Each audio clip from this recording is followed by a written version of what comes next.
Good morning, good morning. I'm Reverend Karen Einhaus. I'm the senior minister of this amazing community. And oh my goodness, have we had a full morning already? I don't know how you feel, but I feel a little tumbled. I feel a little tumbled by life, by what is happening in the world, and the almost the contrast to then come into this place where we can feel the pure love that is present here, that has been cultivated over 30 years in the name of New Vision Center. And I'm glad to be here. So, here we are.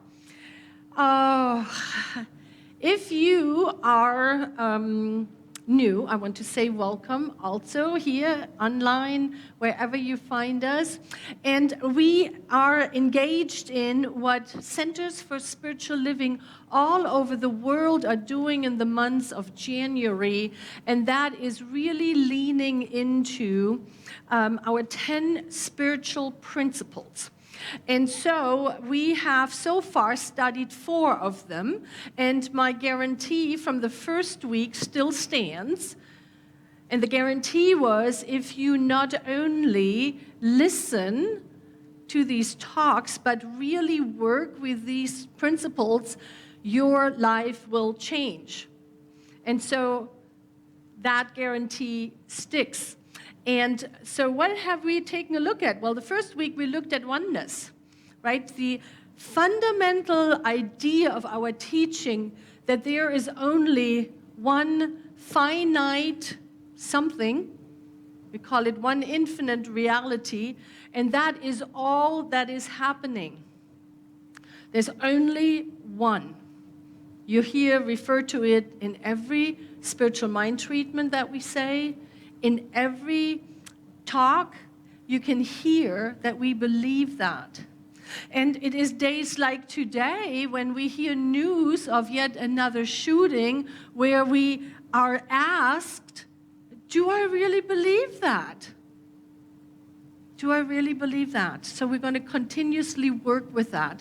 And then last week we heard a wonderful talk about creation, the creative process, you know, that pulling it from that one infinite reality, from the pureness of life into our experience.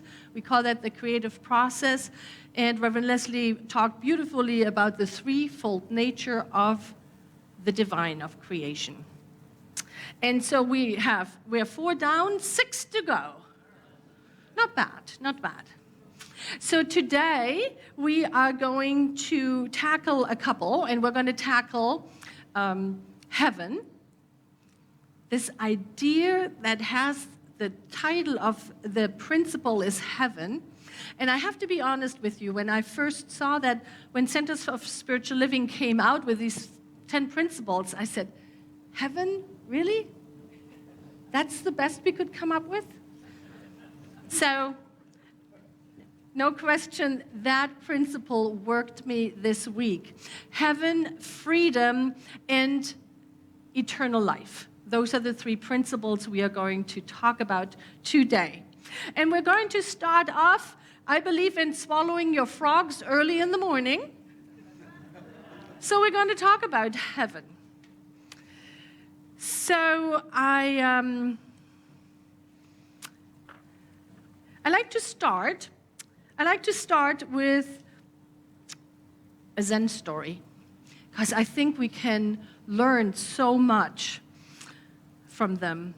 So there was a samurai, and that went to see the master Hakin.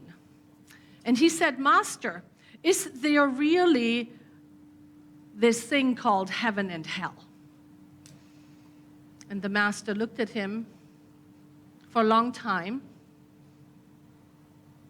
And then he said, who are you?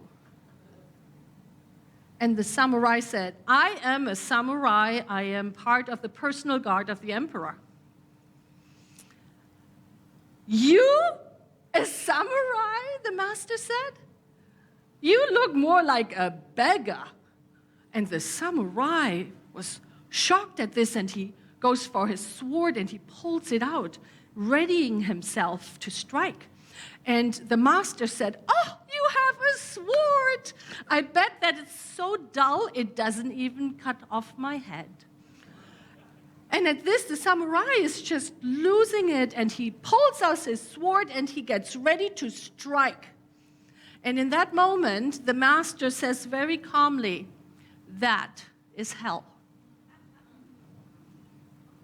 And the samurai stopped hearing this truth and put his sword back and stepped back and bowed to the master.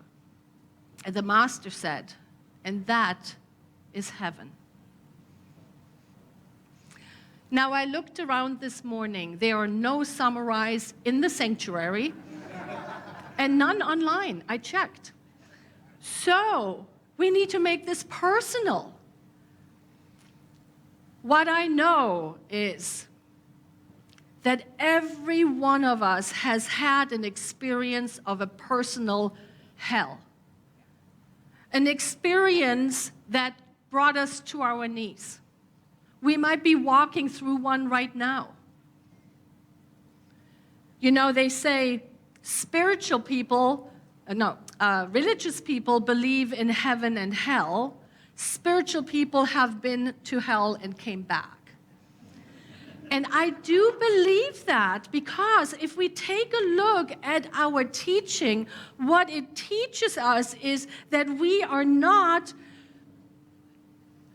at the mercy of our circumstances. We are not at the mercy of what is happening out in front of us, but rather what is happening within us.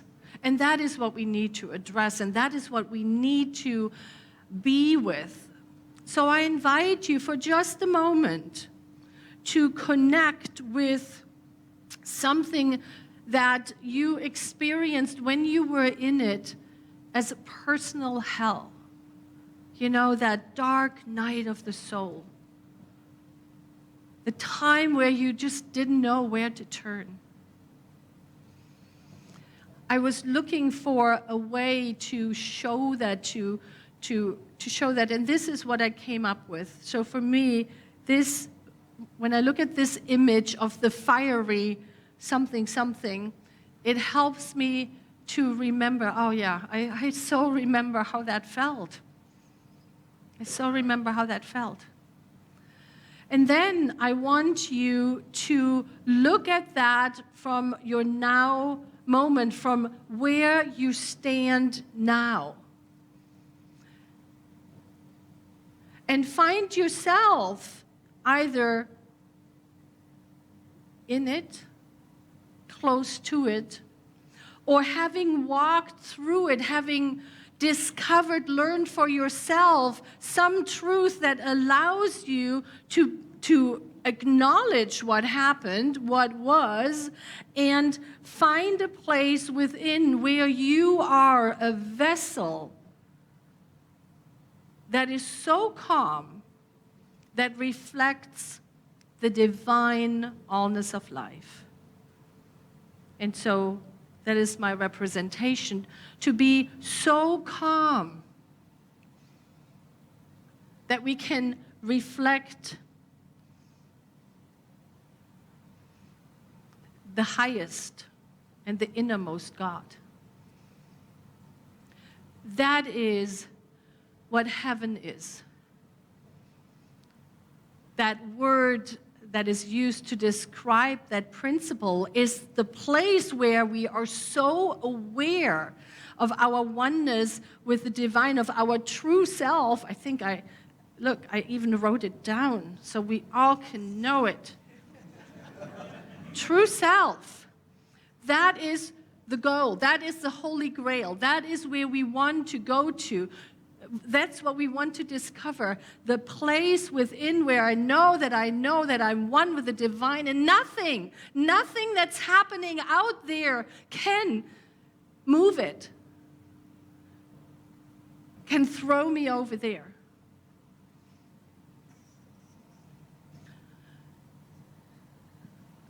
And so, that is how I describe the principle. Let's see how Centers for Spiritual Living, the smart folks there, how they capsulated that. You have it in your Keep Me sheet. We have a slide. Let's read it together. Heaven is a state of awareness of our true nature. We experience our true nature to the degree we become conscious of it. We actively seek to know the true nature of every individual and celebrate each individual's unique expression of it. This experience of our true nature is sure to be attained by all. By all. No exception. By all. What does it take? What does it take for us to become not only aware of this setup, but also to move ourselves over? Well, that is where the New Vision Center comes in. For me, when I think about the work, when we say what the work of New Vision Center, what we do here, we take the entire community and we go like, oh, and we're going to reach all around it. And then we're going to move a little bit closer to this experience. And how do we do that? We do that through classes, through being available when this happens. And we can always tell, Reverend Leslie, myself, the ministerial team, the practitioners, congregant care, we can tell when this happened because our phone rings. And that's good and that's right. And there's a beloved who said, I know you say this is just what's happening in the outside world, but this is where I am right now. This is where I stand. And then we take whatever it is and we do our very best to acknowledge the individual and then very, very gently help them move towards this experience.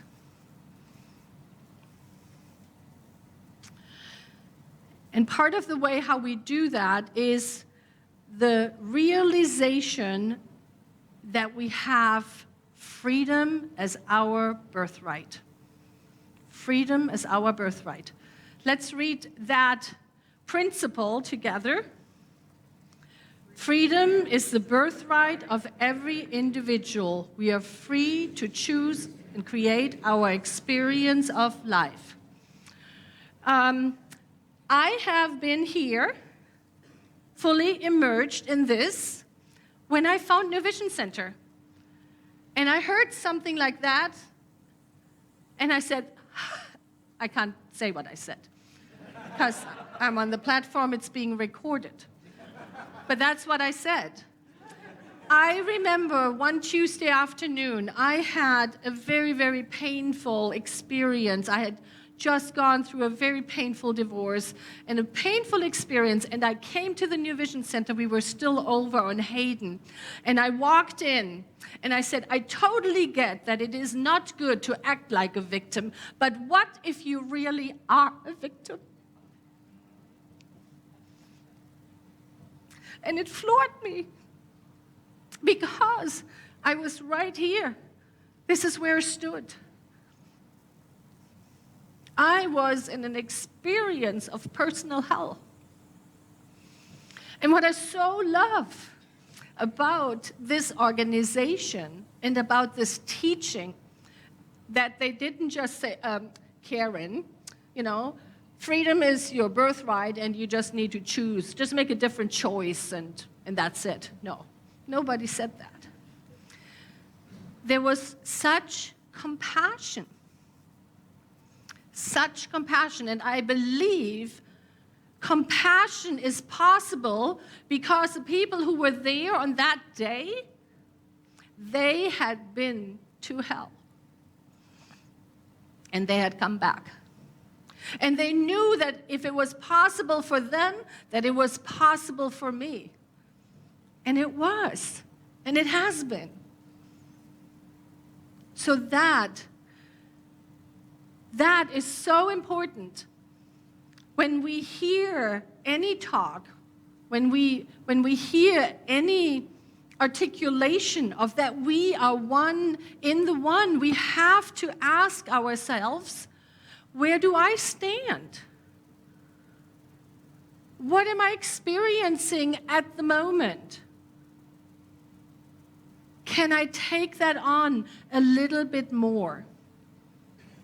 If you are familiar with the teaching of the 4 kingdoms, this would be the kingdom 1, which is often called victimhood. The experience that life is just happening to us, and we have no choice. And I don't know about you, but have you felt like you had no choice at some point in your life? I know I sure have. I sure have felt that there is nothing I can do. And that's why I love this teaching, because what it tells us, what I need to release in order to leave this experience, the choice that I have to make, the freedom that I have is to choose something different. And I have to release shame and blame. That is what we have to release in order to move ourselves out. And that is what a center like this can help us do.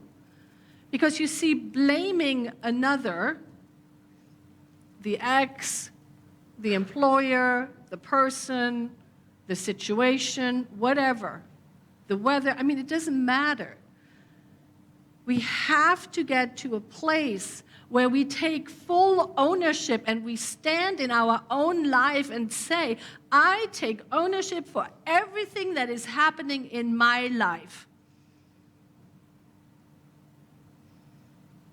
That is where we need to get to.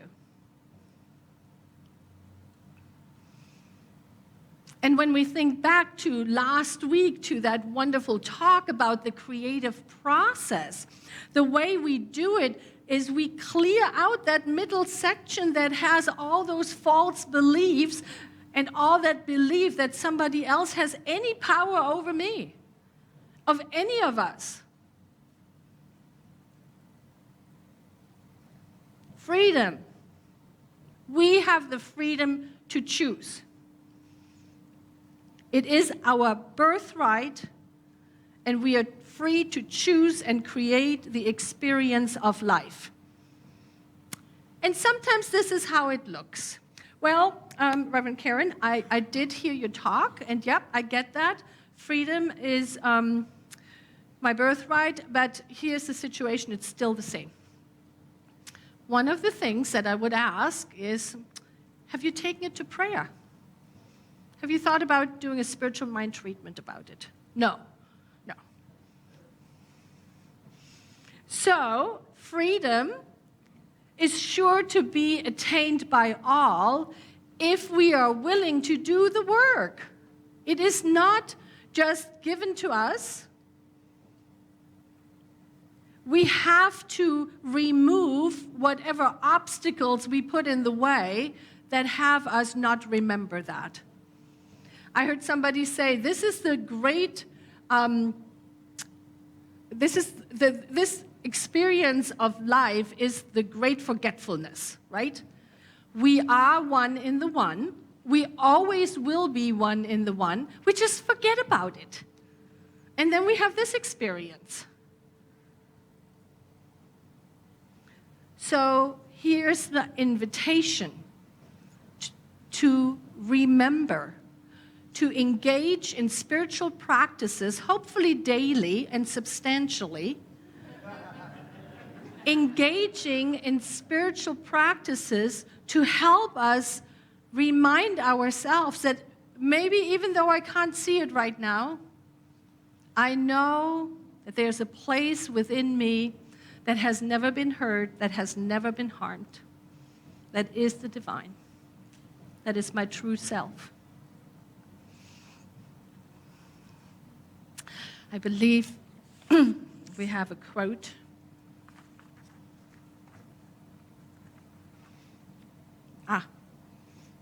I made a good slide about that. Look at that. Spiritual mind treatment is our primary and most significant methodology for intentionally manifestation, creating the bridge between spiritual truth and manifest reality, transforming creation into a reflection of spiritual truth.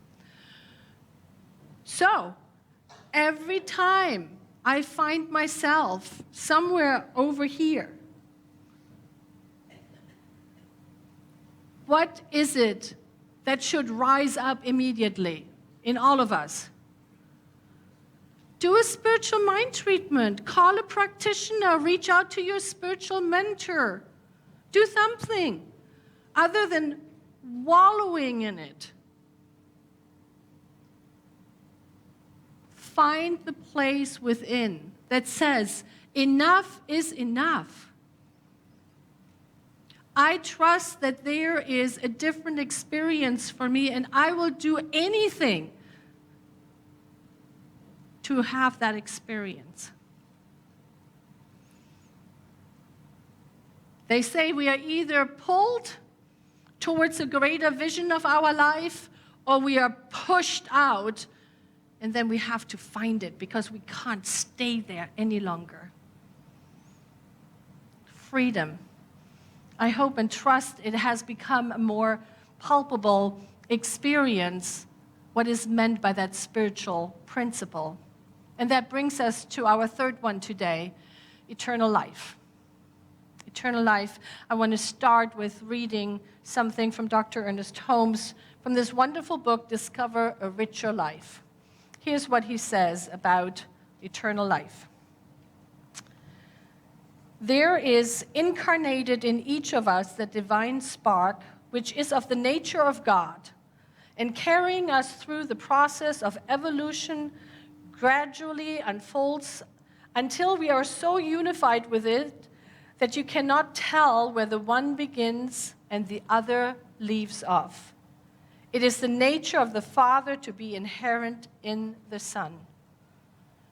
It is the nature of humans to have the divine spark within each and every one of us. Some people in this lifetime have polished that divine spark and it is shining brightly, and others are working on polishing it. But there's no question that every human being has the divine spark within them. Yesterday, I attended via Zoom the memorial service, the celebration of life of one of our colleagues, Reverend Dr. Norm Burchard, who made his transition a couple of weeks ago.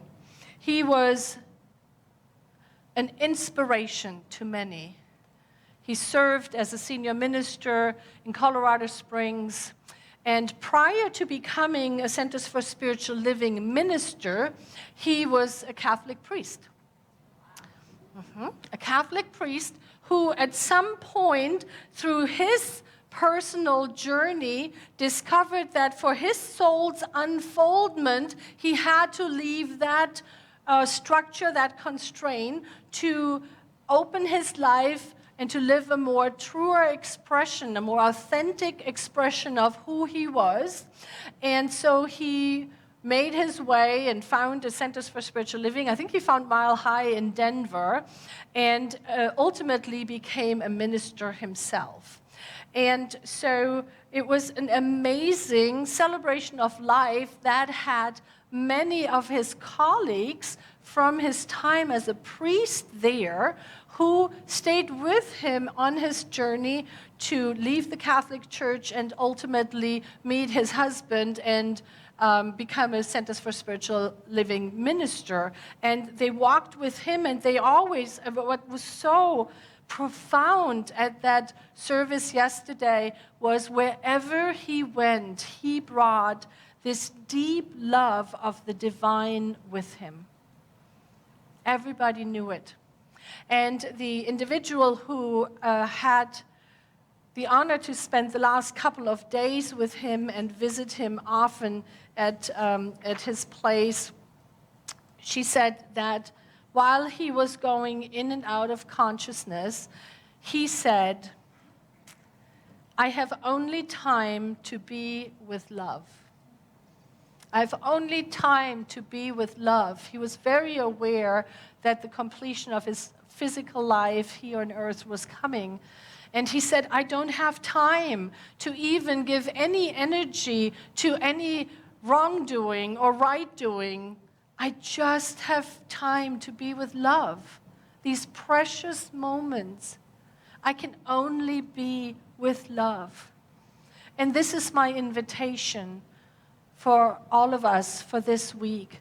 As we figure out, where do I stand? How do I want to, and how can I engage deeper with these principles? Let the quality of love move us closer to our experience of heaven right here on earth.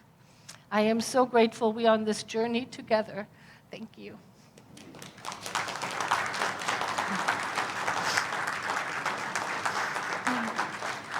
And so let us stand together. I invite all the practitioners in training, the ministers, whoever is feeling called to take a stand, whoever is connecting with this ownership, to just rise. And so we recognize that there's only one. There's only one true nature. It is the divine. It is this power that is greater than we are. It is love, it is peace, it is harmony. It is known by so many names, and yet it is all of life. It is all of the expressions. It is pure love. And as we allow this feeling tone to get a hold of us, we feel that it is right in the center of our being. Right there, the divine has always been and will always be. Way later, when we lay this body down, the I am that I am will be. And so breathing into that space, we feel the love of the divine blossoming us open. We feel the joy uplifting our very being.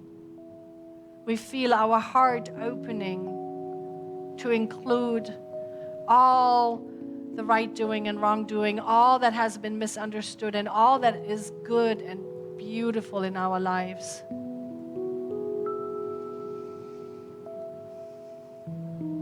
So resting here, feeling what is present here, we notice not only the divine, but our connection to it, our experience in it. And as shoulders drop, we just become so aware of it that words are not necessary.